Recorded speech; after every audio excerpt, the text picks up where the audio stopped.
Siap. Pertama, aku penggemar berat dan aku senang ketika Mas Bagus saat beredar di YouTube Indonesia dan melihat itu sesuatu yang sangat menyenangkan sekali, sangat membahagiakan sekali karena selama ini jadi concernku, Mas. Jadi aku di mentoring orang-orang yang hebat, Bu Sri Mulyani, Mas Dede gitu.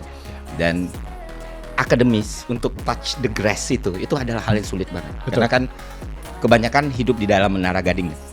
Betul. Ya, aku sorry nih, break. Ya, Ya. kebanyakan akademisi itu kan hidup dalam menara gading dengan lingkungan dan klaster yang kayak gitu.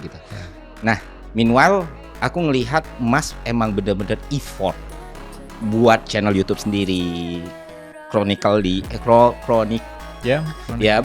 Endgame dan lain sebagainya, beredar di beberapa podcast menjelaskan beberapa hal dan aku ngelihat effort yang luar biasa untuk memanusiakan bahasa-bahasa yang Mas Bagus berusaha keluarkan di media sosial itu kan bukan sesuatu yang mudah.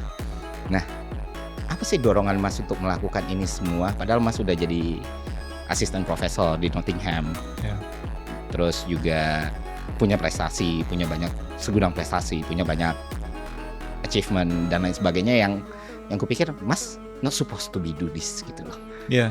Nah, sama mungkin orang-orang belum tahu sih background Mas Bagus itu seperti apa gitu. Kurang lebih itu dulu deh. Iya. Nomor satu, permasalahan bahwa akademik itu biasanya nggak mengisi ruang-ruang sosial, apalagi YouTube kayak gitu memang bukan unik hanya di Indonesia, bahkan di Anglo-American Universities, di UK, di Amerika, mereka nggak terlalu diberikan insentif untuk melakukan itu. Mengenai akademik karir di UK misalnya ya, jadi di UK itu selain melakukan jenjang S1, S2, S3 sampai doktoral gitu ya, untuk punya tenured position, biasanya mereka harus melakukan karir sebagai postdoc dulu beberapa tahun. Jadi betul-betul pilihan karir yang sangat riskan gitu ya. Dan begitu mereka dapat, nah biasanya langsung fokus melakukan riset, melakukan pengajaran tanpa ada dorongan insentif untuk ke Twitter kah. Jadi biasanya mereka tuh hanya di laboratorium aja gitu. Walaupun bisa ada Brian Cox, ada Sir Martin Polyakov, di UK tuh banyak tuh kayak gitu-gitu ya, David Attenborough. Nah mereka itu dihargai posisinya. Nah di Indonesia ini saya prihatin karena saya bergaul sama dosen-dosen Indonesia tuh banyak gitu, dan mereka juga banyak vokal. Tapi di Indonesia tuh sistemnya membuat mereka tidak leluasa untuk melakukan hal-hal seperti ini.